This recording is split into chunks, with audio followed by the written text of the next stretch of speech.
Yes, Father God, we thank you, Panginoon. Maraming salamat po, Panginoon. Tunay po na napakabuti mo.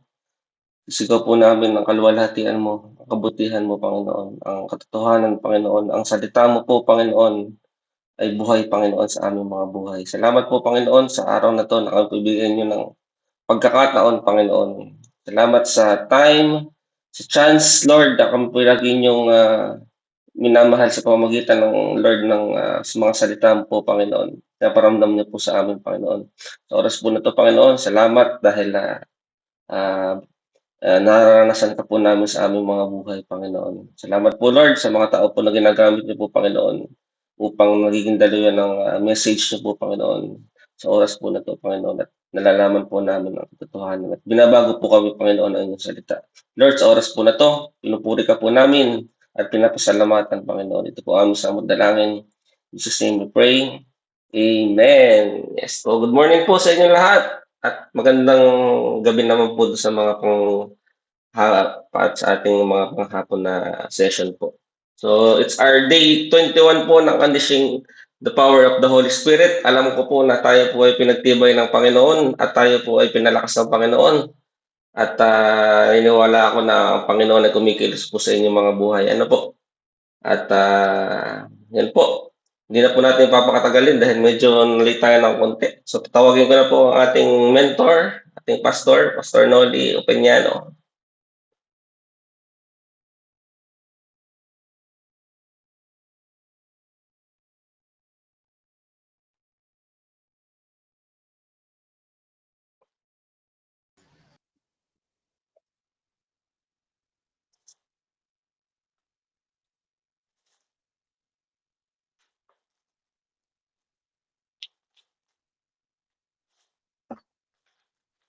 Good morning.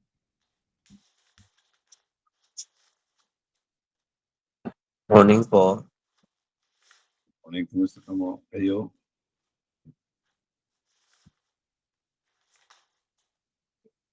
Echo, can you help me facilitate last weekend, kahapon at saka yung Sabado?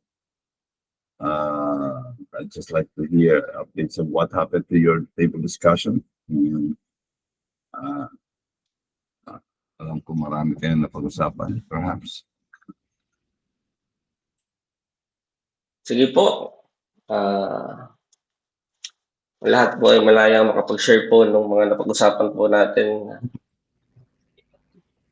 last days ng ating last days po. Ano po? So, sino po ang magbo-volunteer o magbo-volunturo po tayo? Yan, meron po ba sa ating mga kapatid? Yeah.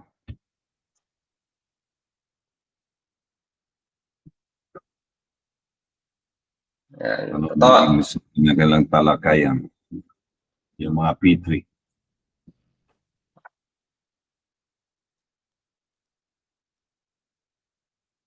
Sa mga P3 po natin, unahin na muna natin yung sa Timonan para Pastor Rico. Yan, Pastor Rico. Kamusta po dyan ang ating talakayan sa inyong pamilya dyan? Para dito siya. Sa inyong mag-asawa ni Store Ito Florida. hanggang ngayon po ay nagpapasako pa rin yung aking asawa. At yung pagpapasako pong ito ay ito po yung dahilan kaya ang mag-asawa ay nananatili. Tapos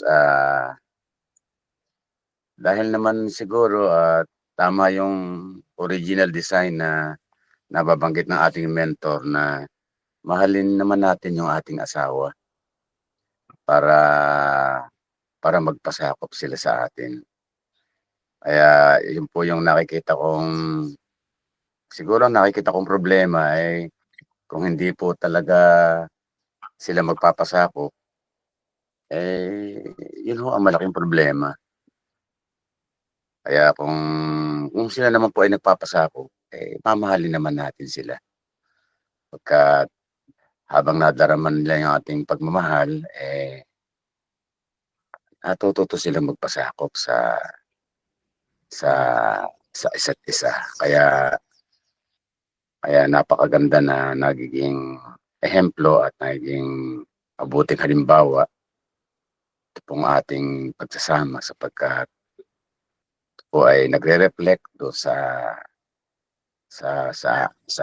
family, sa environment, sa aming paligid at lalong-lalo na po sa iglesia. Kaya salamat sa Diyos dahil ito pong pagpapasakop na ito na laging ipinapaalala sa atin ay napakahalaga. Kaya tunay na sa ating pong pamilya, manatili po tayong laging naka-focus sa original design, doon sa kung ano yung sinasabi ng salita ng Diyos. Kasi mas pipiliin po natin na magsabi ng totoo para po makalaya po ang bawat isa. So, sa amin pong dalawang mag-asawa, lagi ko pong pinipili na magsabi ng totoo. Kasi ito po talaga ang susi. Kahit na po anong kalagayan ng family, lagi ko pong sinasabi na ito talaga yung dito tayo maging sentro sa salita ng Diyos, maging sentro sa prinsipyo, sa standard niya. Kasi kailangan umalign sa kung ano yung tama. Kung ano yung tama, hindi lang kung ano yung mabuti. Dahil mananatili po yung respeto namin sa isa't isa. Kaya salamat po sa Diyos. Yun po yung lagi naming pinag-uusapan. Kaya yung respetong yun ay yun po yung parang pinakang foundation namin sa amin pong pagsasama. Kaya salamat sa salamat sa salita ng Diyos na ito po ang sentro ng amin pong pagsasama. Thank you sa mga original design, mga original standard, original principle ng salita ng Diyos. Katulad ng nababanggit lagi ng ating mentor. Kaya praise God. Yun po yung gusto kong ibahagi. Salamat na kami po ay napapaalalahanan. Lalong tumatamis habang umiidad. Lagi po kaming magkasama. Hindi kami naghihiwalay. Sino tumatanda? Kalabaw lang naman eh. Umiidad po ay dito atanda. Umiidad. Oo, sa amin lang mga kalabaw tumatanda at kinakatay pag tumatanda na.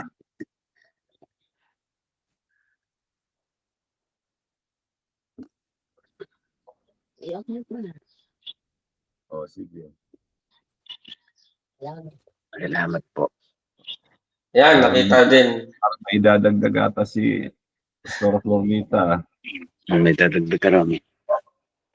Pastor, Oo. lagi pong sumusunod para hindi mag-away. Yan naman. Kahit hindi mo gusto, kahit Oo. minsan hindi mo maunawaan, pero yun ang sabi ng Panginoon, sundin mo ang iyong asawa at mahalin. At ipapaunawa ng Diyos sa bandang huli. Kaya inaayos din po ng Panginoon, hindi man perfect ang isa't isa, pero ginagawang perpekto ng Panginoon habang tumatagal. Salamat po sa Diyos at lagi po kaming nakakarinig ng salita ng Diyos, lalo na po ngayon, 21 days na po. Kaya at sana meron pa uling kasunod. Salamat po sa Diyos. Salamat din po sa inyo. May kasunod yan, 401.2. Focus on parenting and finances. Yes. Sige po. God bless po sa inyo. Thank you, Pastor Lolita. Echo, back to you. Amen. Salamat po, Pastor. Dalian mo. Dito naman tayo sa tropang Nanya. Saan na yung mga tropa natin? Sa panghapon na natin sila a-attend. So, ako po muna, Pastor, dito sa sa Nanya.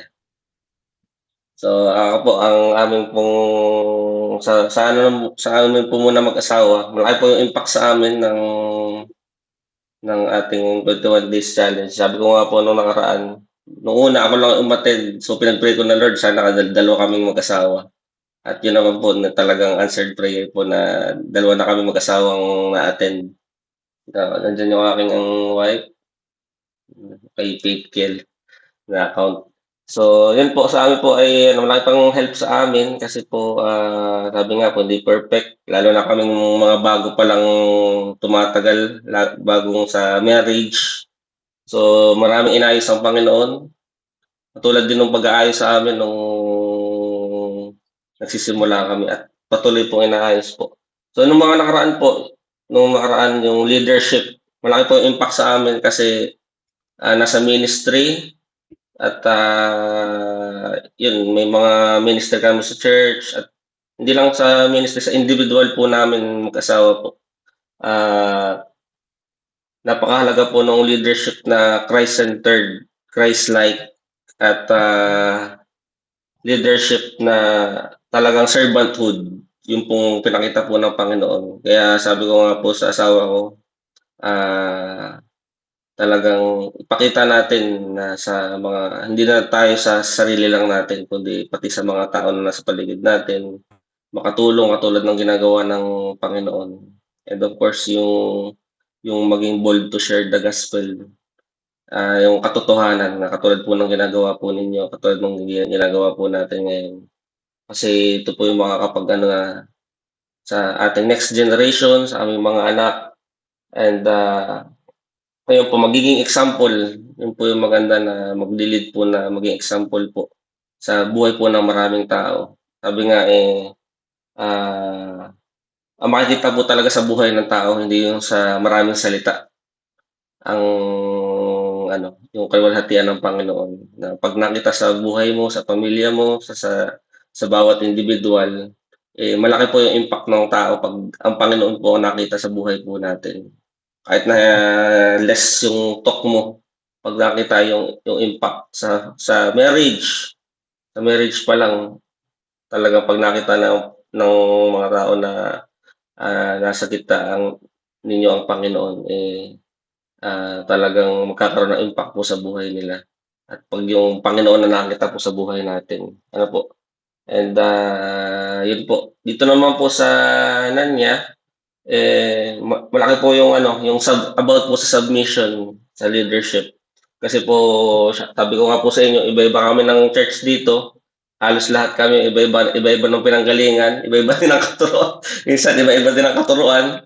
Pero hindi ang katuruan naman po ng Panginoon, hindi po iba-iba eh. Yan po ay pare-parehas po. At pag nilid po ng Panginoon na yung lead by the Holy Spirit, hindi po tayo ililigaw, bagamat minsan may mga sarili pong, sabi nga ni Pastor ay sabi denomination daw, pero hindi po ako naniniwala doon.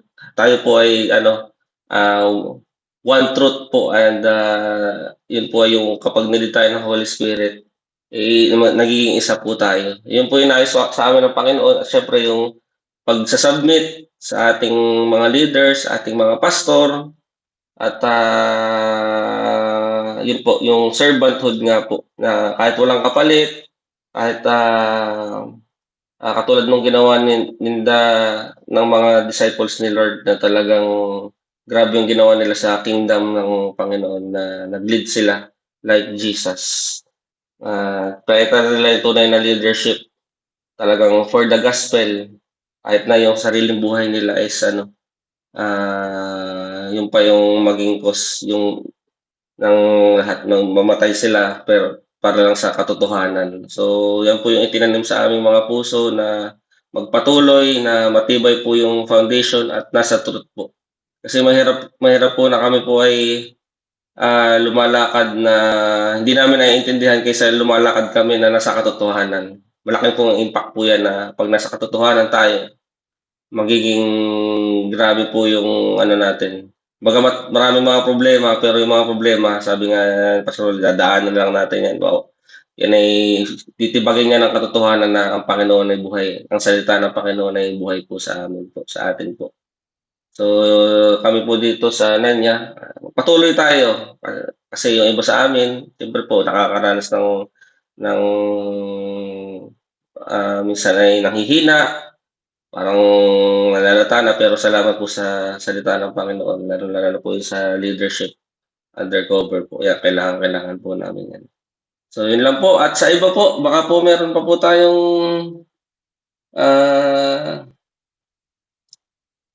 Sige, one last one. last one na po, Pastor. Thank you. Na malaking nakukuha niyo sa, lalo na sa leadership pa lang.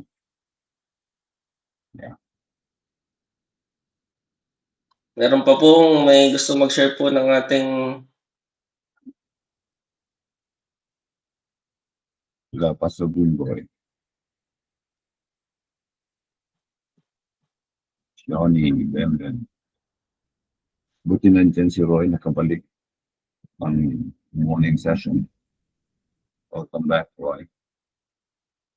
May pasok si Kuya Roy. Oo nga ba. Pasok yan pero naka-open.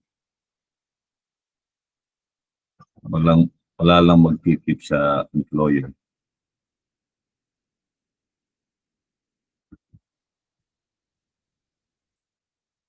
Sila Pastor Bimboy. Kayo.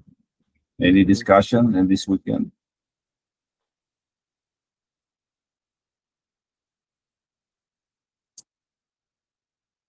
Wala naman kami gaanong discussion but na kumbaga sa aming buhay mag-aasawa, sa family, kumbaga na bali kung sa una wala pang itong lesson unleashing. Sa relasyon naming mag-asawa noon, si ate mo talaga ang kumbaga siya talaga ang may say sa lahat, kumbaga siya ang may voice. Kasi being far away from the children and sa family, so siya talaga ang nagdadala lahat. At siya ang may voice, kumbaga sabihin. And ako lang kasi bilang isang lalaki, I just binigay ko na lang sa kanya dahil wala nga akong sa presensya ng bata, at siya nandoon, ako lang nandito. So parang ganyan ang sitwasyon noon. And merong pagkakataon na nagkaroon ng isang sitwasyon na sa aming relasyon na hindi talaga maganda ang nangyari. And maraming tinuro sa kanya, maraming din pinakita sa amin na yung sitwasyon na yun ay talagang hindi original design ng Panginoon. So namulat siya, and na talaga ang original design ay ang lalaki talaga ang magdadala, and lahat ng decision hindi sa kanya manggagaling. So dumating ang panahon na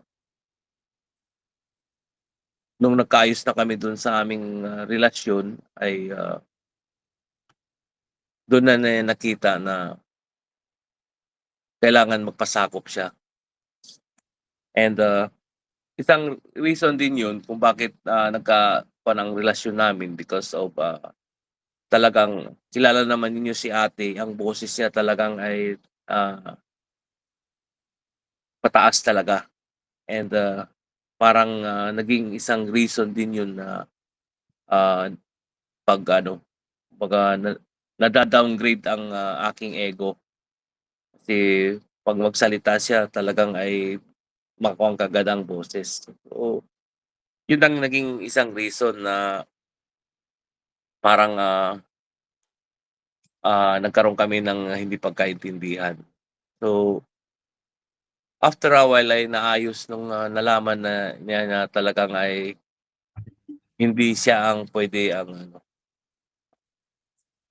mataas o ako ang magpapasakop sa kanya or lahat ng desisyon ay siya ang masusunod. Naayos ang aming relasyon at hanggang ngayon ay talagang sa lesson natin nakikita kay John Bevere na kahit mali ang pagdesisyon ko, hindi na siya na kumokontra but dinadaan na lang niya sa prayer at pagka naintindihan ko na 'pag nakita ko na ang may mali, dun ako na nagpapakumbaba at nag-uusap kami at inaayos namin yung mga bagay. Sa relasyon ng mag-asawa, yun ang nakita ko at sa anak ko tinuro din ng asawa ko na talagang magpasakop sa tatay dahil siya ang ulo, siya ang kumbaga siya ang namumuno sa pamilya. Bago sa tatay ay ang Panginoon, then sa tatay, yun ang katuruan namin sa anak namin.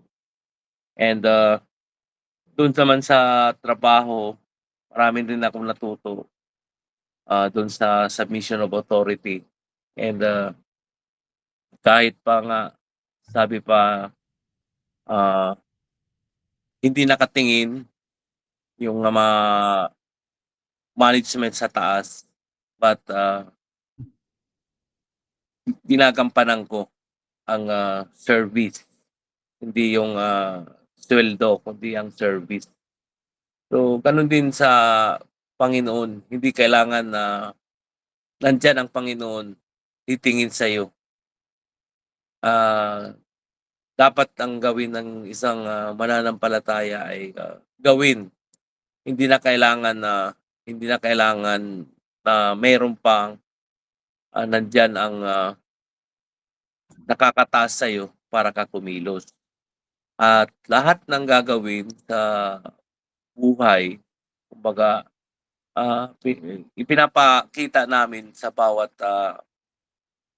mga membros or yung mga idi-disciple is hindi ikaw ang seserbihan bilang namumuno sa ministry, kundi ikaw ang dapat mag-serve. Hindi ikaw ang nakaupo lang diyan dahil pastor ka or dahil supervisor ka, kundi ikaw ang magiging ehemplo, ikaw ang magiging example sa lahat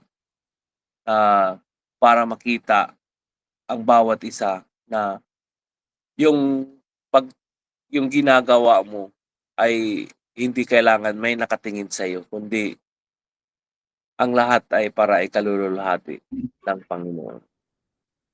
So, yun lang ang na nakikita ko sa aming buhay mag-asawa, sa pamilya at sa trabaho.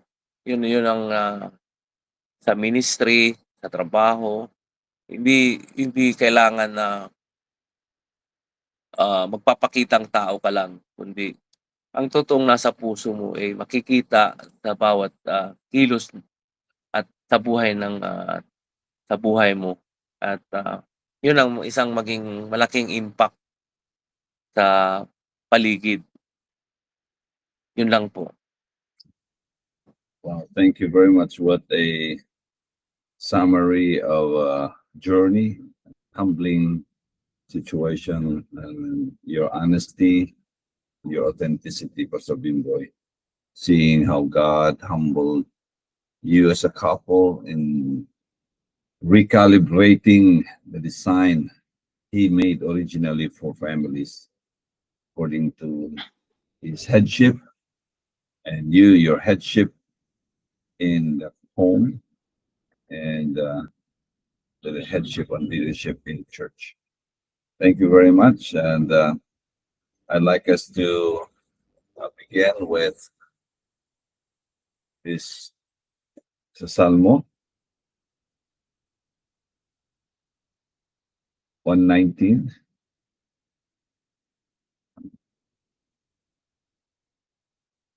Starting at verse 1. Kuya Echo, please. Yes, Psalms 119. God's word is true and wonderful. Stay true to God and His word, no matter how bad the world becomes. Obedience to God's laws is the only way to achieve real happiness. Author, si Ezra. So verse 1 po, joyful are people of integrity who follows the instruction of the Lord. Joyful are those who obey His laws and search for Him with all their hearts. They do not compromise with evil, and they walk only in His paths. You have charged us to keep your commandments carefully. Oh, that my actions would consistently reflect your decrees. Verse 6, then I will not be ashamed when I compare my life with your commands. As I learn your righteous regulations, I will thank you by living as I should. I will obey your decrees. Please don't give up on me. Let's Right. pray. Yes, Lord. Father, thank you for your word. Thank you that you solidly do not give up on us, giving instruction, daily instruction, so that we live by your word in a daily basis, in a regular basis, and making it a habit for us to receive your word and being connected with you. Thank you sa mga pamilya nandito at sa leadership na binibigay mo sa bawat ama, husband, dito sa aming gathering. Thank you for your presence as you connect us, Taiwan, Atimunan, Tacloban, and many other places. Thank you for your presence that go with us. Thank you, Jesus.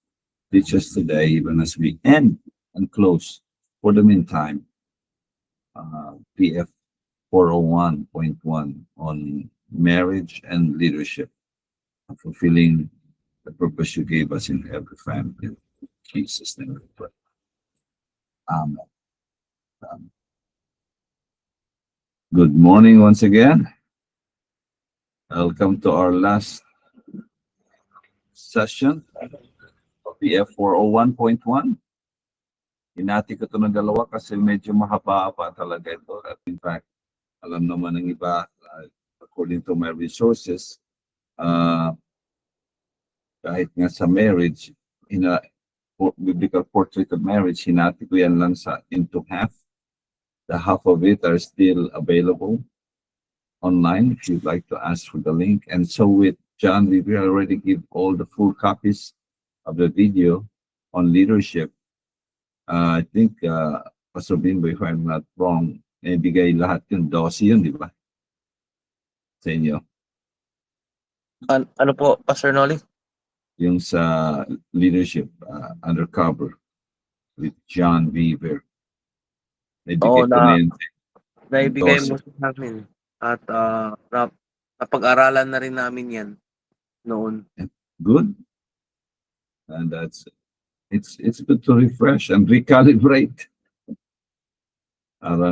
Sa akin, hindi ko pa rin yan ma-master hanggat hindi ko pabalik-balik nakikita yung salita ng Diyos as a guidepost.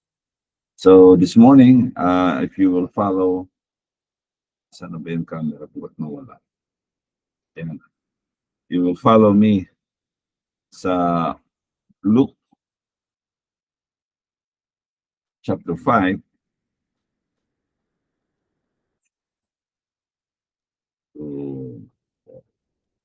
Luke chapter 5.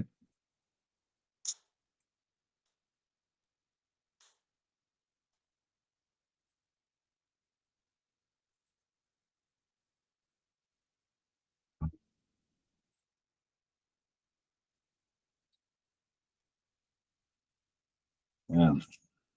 And I think I need to show you also my screen. So Luke chapter 5. Follow me with your Bibles as well. Yan. Yan.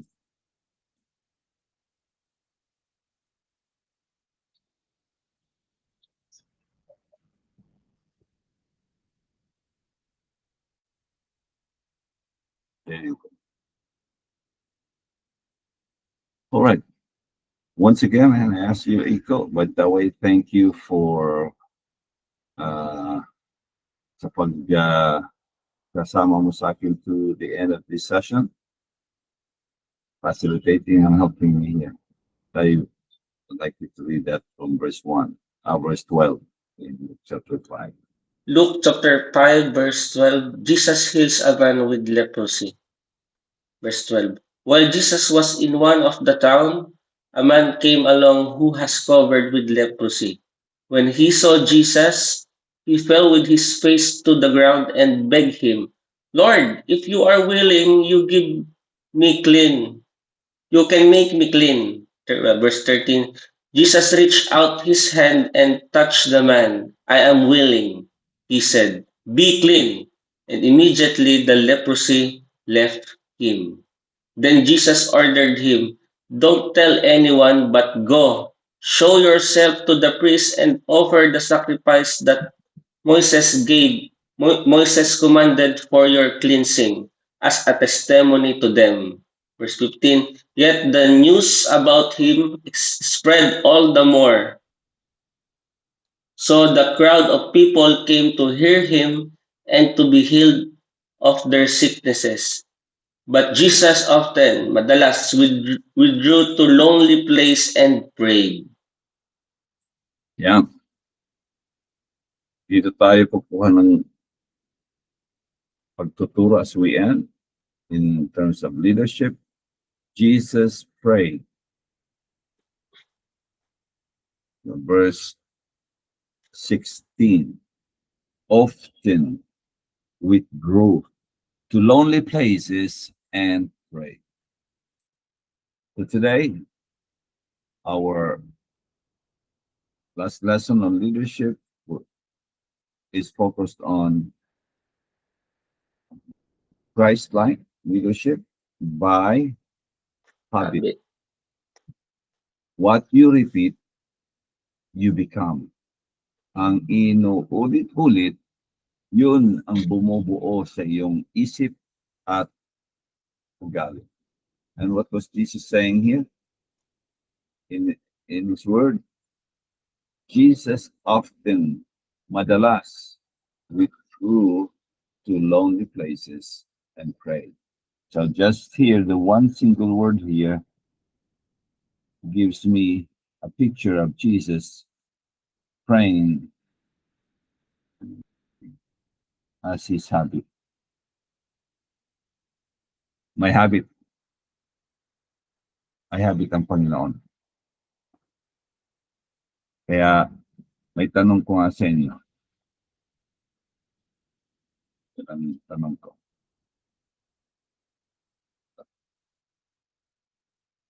Ayan.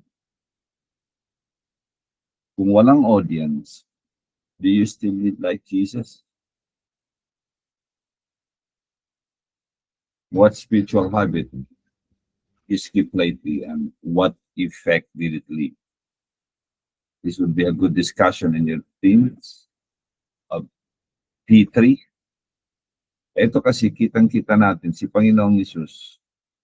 You will see it here, known as it is very known, that is the healer. Diba? Kitang-kita natin ang kanyang galaw. That is his public life. That is his public life. That is his public life. Kitang-kita sa labas kung paano siya kumilos bilang Panginoon. His public life is quite seen and evident even in worse situations like healing a leprous. Right? Right?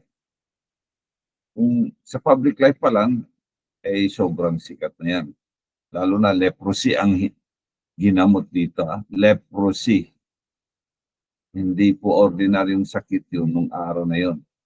Kung leprosy po yung nag-uusapan, ay wala, malayo na sa tingin ng tao ang presensya mo. Kasi that is very contagious and deadly. Yan ang ayawan, pinakalapitan ng mga tao. Kaya nga nilalagay sila sa lungib, nilalayo silang lahat. That's how they're ostracized. And yet here, the Lord will show himself.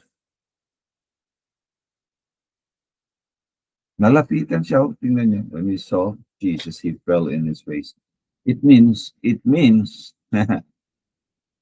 nakikita niyo sila, ang Panginoon nandiyan. But yet, I would like to focus here. He had healed their sicknesses, but there is a secret part of his life that is a habit. He would often withdraw to lonely places para pray. Very clear ang sinasabi niya na siya bilang anak, Son of God,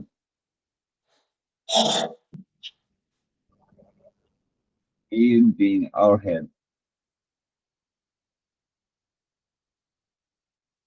for husbands. Jesus is also showing in this very small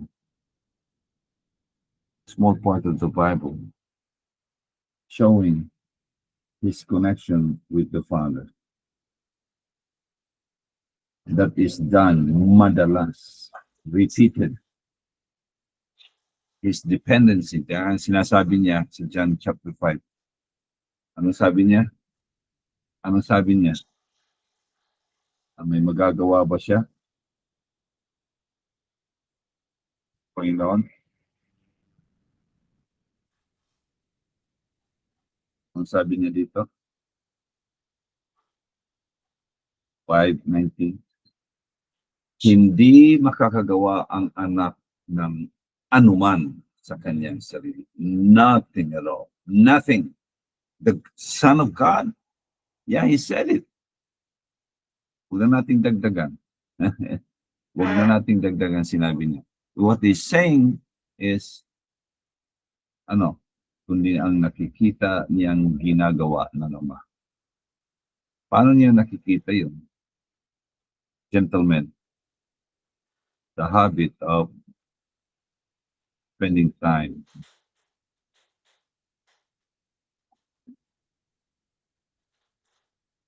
with the Father.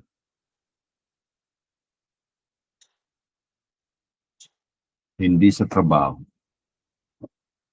With the Father. Hindi sa panggagamot. With the Father. Resulta na lang ang panggagamot. Resulta na lang. Ulit-ulitin ko. Resulta. It's a product. In other words, what you see outside of him is a product of his close fellowship na madalas ginagawa niya sama. Kaya, dito nakita ko ang pattern. And you see how his life become a blessing. His function of leadership emanates from his father. How? By often withdrawing to lonely places to spend time with the Father. Wala po sa templo ha. Walang reliyon. Minsan ganyan ang ginagawa reliyon. Pinapakita lang dito sa katahimikan. Doon sa tahimik, walang cellphone, walang signal. Just to spend time with the Lord. And you see, his life is a river. Sabi nga sa kanta, come to the river of life, because siya ay nagiging blessing sa mga paligid natin. Those who are in the river of life, yan, tingnan niyo, buhay ang mga tanggipanan nila. Hindi siya buhay na fund-like, pansarili. Jesus' life has a great impact to the many people. So, katulad ng may mga sakit. But how does this happen? Ito, paano nangyayari ito? Because mayroon siyang habit. Mayroon siyang habit. And you know what? Habits are formed by repetition, not time. Ulitin ko, habits. Habits. I don't have an answer for that. Habits, right, are formed by repetition, not time. Repetition, repetition, repetition, repetition. Paulit, ulit, ulit, ulit, ulit, ulit. So it's just like this graph. Okay? Yung automaticity, yung pagiging automatic na gawain mo yan. Jesus here, anong automatic response niya? Palaging we often go and withdraw to lonely places to what? To pray. Okay? Naging automatic na yan, often. That's often automatic. Not because of time, but because of ito yung automatic, ilagyan na lang natin automaticity level yan. Hindi dahil sa single time, but repeated. Bagamat nag-umpisa dito, sabihin natin, you have to only start it. That habit has to start first. Pero habang nire-repeat yan, paakyat na hanggang dumarating sa punto na, yan. Wala, hindi na bababa yan. Kung lagyan ko yan ng line, sa umpisa medyo mahirap. Kaya nga nag-21 days tayo. Bakit 21 days natin? Yes, according to scientific study, if you do this, bukas mabibigla kayo kasi puputulin ko na. Hala, bukas mapapansin kung gising pa rin kayo alas 5 if you want to spend time with God. Dahil wala nang session si Pastor Noli. Yan ang sinasabi ko. Wow, sa tanong na to. Kung walang audience, do you still lead like Jesus? Do you still do this? So what spiritual habit have you skipped lately and what effect did it leave? Devotional. Ito, number one, discipline. One strong discipline of a leader is spending time with the Lord. Ulit-ulitin ko, tayong mga ama, tayong mga husband, you have no right to lead your homes without spending time with God. You better shut up. You better lay down yourself and say, I have nothing to lead to you families. If you are not spending time, listen to me, and this is very clear. If you have no time with the Lord, you have no right to lead your family. And if you are spending time daily, you all have the right, because God is the one leading you first, and then your family is being led by God through you. Through you. Not you. God is leading through you. Not you. God is leading through you. Not you. Parang nakakalituan, inulit-ulit ko. Kasi minsan talaga ikaw na lang ang nagli-lead dyan eh. Doon nahuhulog ng maraming sorry. Sorry po, sorry. Babe, sorry honey. Sorry sweetheart. Nakakarami ka na ng sorry ah. Dapat doon ka mag-sorry kay Lord dahil hindi ka talaga nagpapasolo kay Lord. Most men, sasabihin ko lang to ha, in my statistics sa church, most men are 99% outside. Most men. Ako nagsasalita na lang ako dahil hindi ito, this is the strongest deal with men. Walang tamang habit. Ang magandang habit lang ay kumakain umaga, tanghali, at hapunan. Yan ang magandang habit ng mga lalaki. Hindi papaltos yan. Breakfast, lunch, dinner. May dagdag pa nga yan eh. Kaya tumataba. Mayroon pang snack in between at snack midnight. Grabe. Ano kaya ang mga tatay kung everyday pareho kay Daniel luluhod? Morning, lunch, dinner. Morning, lunch, dinner. May problema, walang problema. Kaya ano ang habit? Ayan ang habit. Yan po ang habit mga kapwa kong mga tatay. Habits are formed by repetition.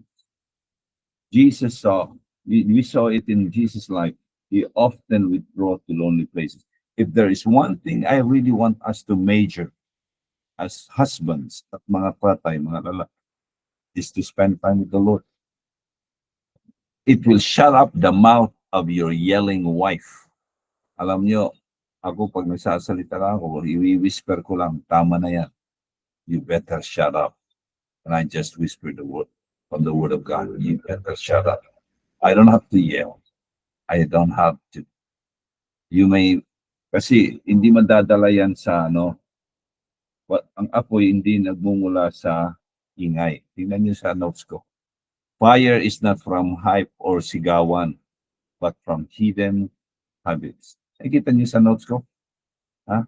Screenshot niyo yan. The fire is not from hype or sigawan, but from hidden habits. Ang apoy ay hindi mula sa ingay, kundi mula sa lihim ng gawi.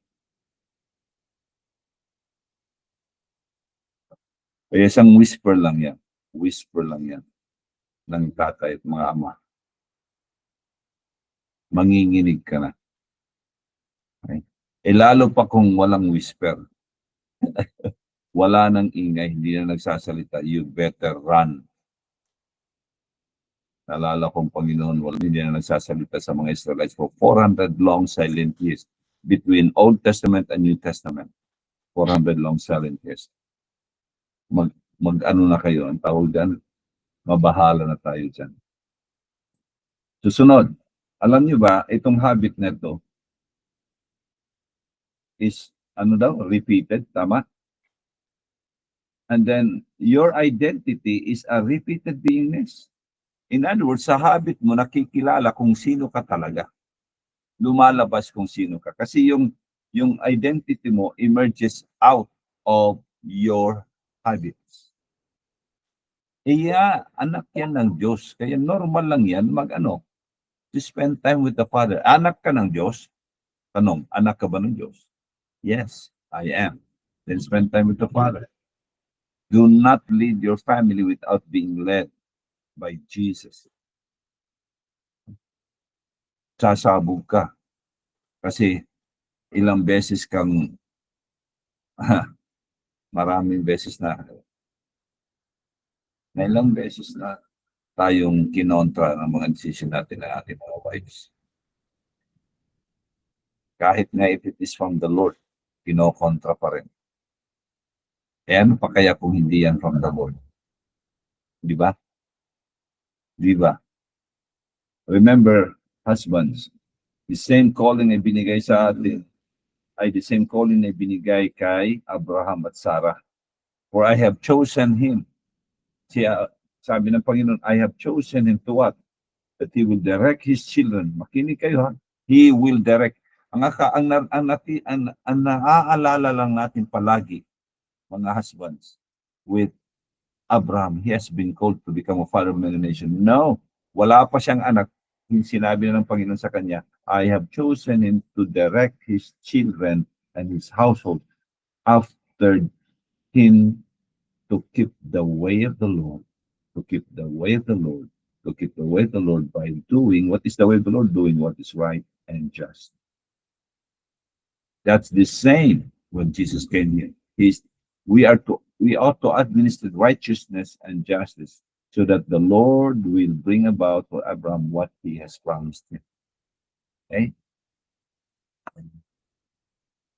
Ano ang identity? Identity is a repeated beingness. And ano ang habit is a repetition sa buhay natin. So your identity emerges out of habits. Your identity is the primary reason when you make decisions. Your identity is the primary reason when you make decisions. And your values, what? Sorry if it may wrong spelling, kinulang ng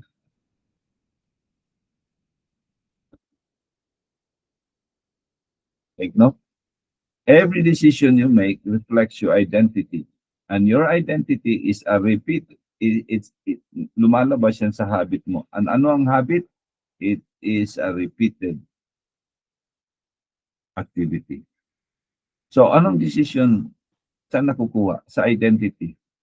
Kaya, ang values naman, nagre-reflect sa inyong identity. Kung anong decision ginagawa, nagre-reflect anong pinapahalagaan natin. Tama ba Tagalog ko? Anong pinapahalagaan natin? Tama ba? At ganoon din, what you value, you do. And what you do, you value. So, ulitin natin sa ating pagtatapos. Leadership anointing is sustained not by hype, not by sigawan. Hindi po tayo lahi ng mga Espanyol.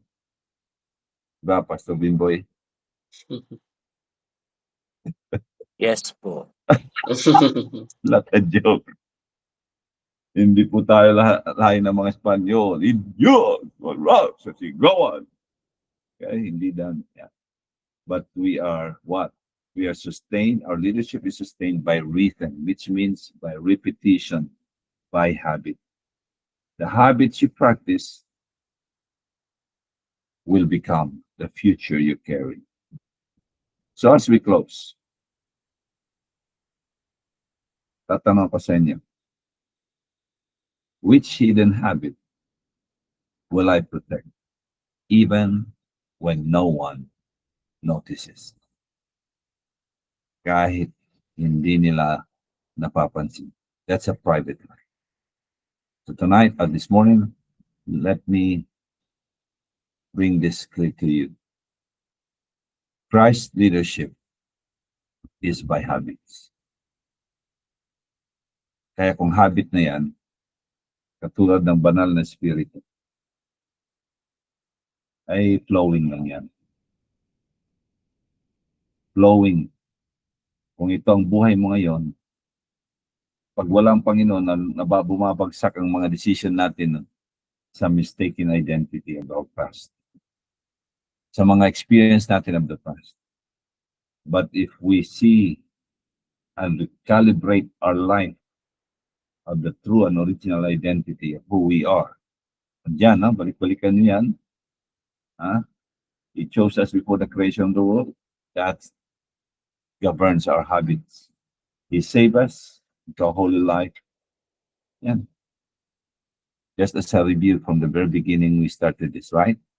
When you go back to the original design where God designed us before being born and before the world began, then lalabas ang ating habit. For Jesus Christ, it was his habit spending time with the Father who was andun siya sa langit with the Father. And nandito siya sa lupa, ganun din ginagawa niya. And he would withdraw often to lonely places. One more time. Mga kapwa ko ama at leader at head ng pamilya at churches. Do we need to recalibrate our mindset? Buhay natin. Itong identity emphasis is dinidilito natin sa PF 501. Okay? PF 501, which is kasunod na but we still have 401.2 for parenting and finances. But again, let me close by asking you and discuss this among your teams. Lately, which hidden habit will I protect even when no one notices? Father, thank you for your word. Thank you for your guidance. Thank you for these fathers. Maraming salamat dahil kahit papaano at kahit ano man nangyayari with the surrounding culture, that, wow, nakaka-impluensya ng bawat pamilya. We who knows your truth now, we who know your truth, kami na alam na namin yung buong katotohanan. We ought to make an influence, not being quiet, and begin it at home. Started here. Thank you for the leadership of Pastor Binboy in their family and in the church. Thank you for the leadership of Pastor Federico and his family and in the church. Thank you for the leadership of every ama, husband in this meeting. Sila Roy, sila Iko. Maraming salamat. Because habang nandyan sila, nakikita ko ang malakas na influensya mo sa bawat pamilya at sa bawat church. Holy Spirit, our mind and our body and soul could be influenced by the world around us. We need recalibration. I need you. We need you. We need you so much in our leadership, in our families and our churches. In Jesus' name I pray. Amen. Amen. Thank you very much for your Amen. faithfulness of 21 days ba naman? Kahaba-haba naman yan. Katagal-tagal naman yan. Eh, baka kayo mabigla bukas, magising kayo at hinahanap niyo ako. Pasensya na, tapos na po ang PF 5401. Okay? Pwede niyo ako makita sa gabi, that is 5501, PF 501. Okay? Ibang level na naman yon. Doon naidudugtong ko yung identity based system na nagpapatakbo ng ating buhay. Yan ang tawag ko IOS, Identity Based Operating System. So I think nakatikim na ata si Pastor Virilio noon eh. Pinapag-decide ko siya, Pastor Binboy, anong unahin natin? Sabi niya, unahin natin 401 muna. Baka matinga doon daw sa 501. Umpisan sa pamilya. But there's still 401.2. Inano ko muna yan, tinawag doon.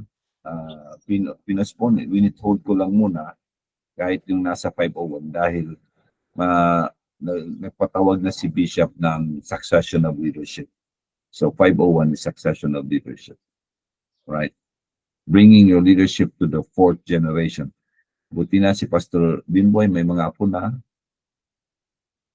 Talagang inaano nila po, ang lakas ng kanilang singgit sa akon.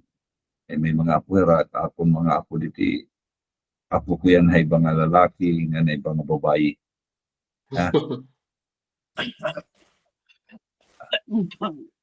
Mga apo ko na lang yan sa espiritu.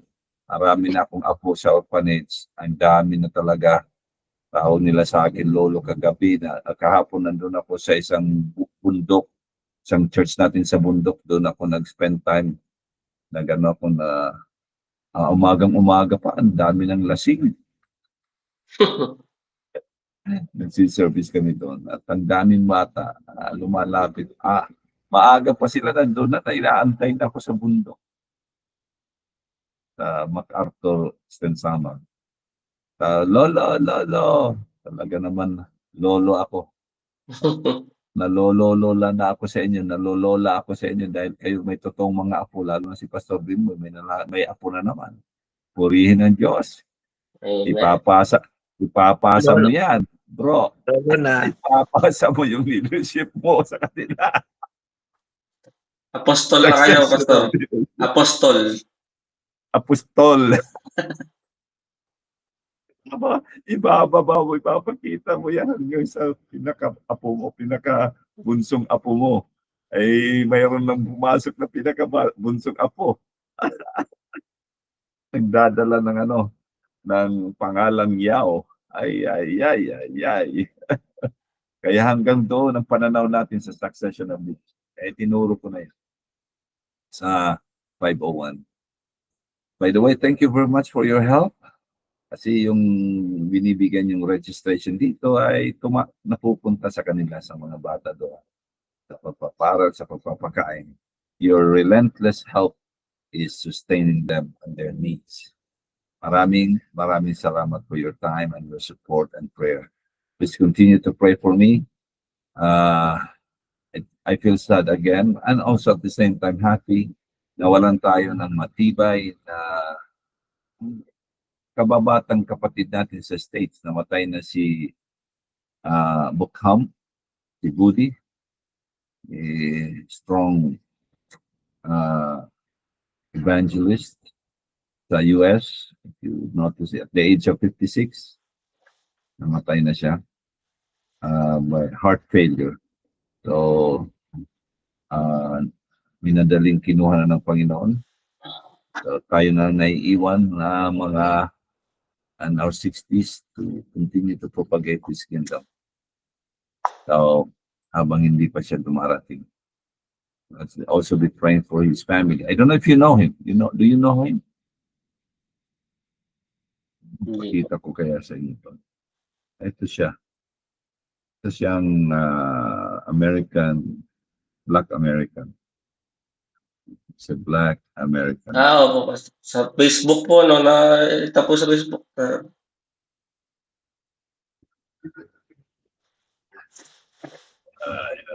Hinahanapan ko na ng video. Ano ba yan? Ito siya.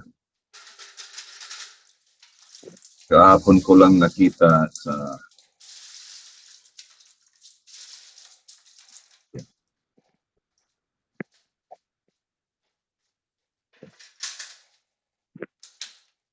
ayaw lumabas.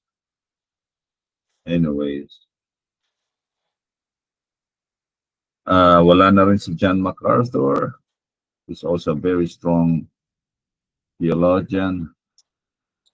And ang pinaka-latest, ito si, yan siya, oh. Yan.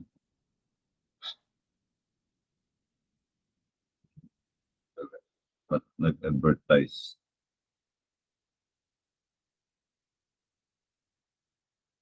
Yan siya. That's him.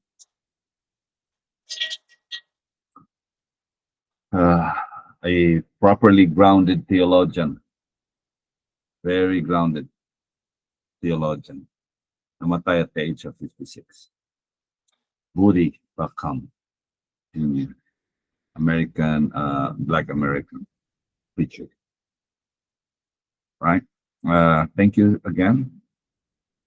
Balik na lang kayo sa trabaho. Nandun na si Roy. Thank you for your time, Pastor Bimboy. Thank you for your time, Pastor Federico. Salamat po, Pastor Noli. The Lord, Pastor. then let me bless you now. The Lord bless you and keep you. The Lord's face radiate on you. May He be gracious. Always be gracious. The Lord be gracious. And the peace of God, which transcends all understanding, be with you all as you lead your homes, as we put together our homes to make impact to the culture around us. In Jesus' name. Amen. God bless you. Amen. Amen. Salamat po, Pastor. God bless po. Po. Okay, God bless. Bless po. God bless.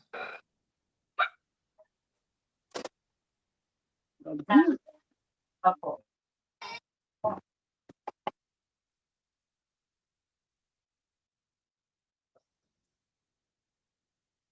Thank you, Eiko, for helping me. Salamat po, Pastor.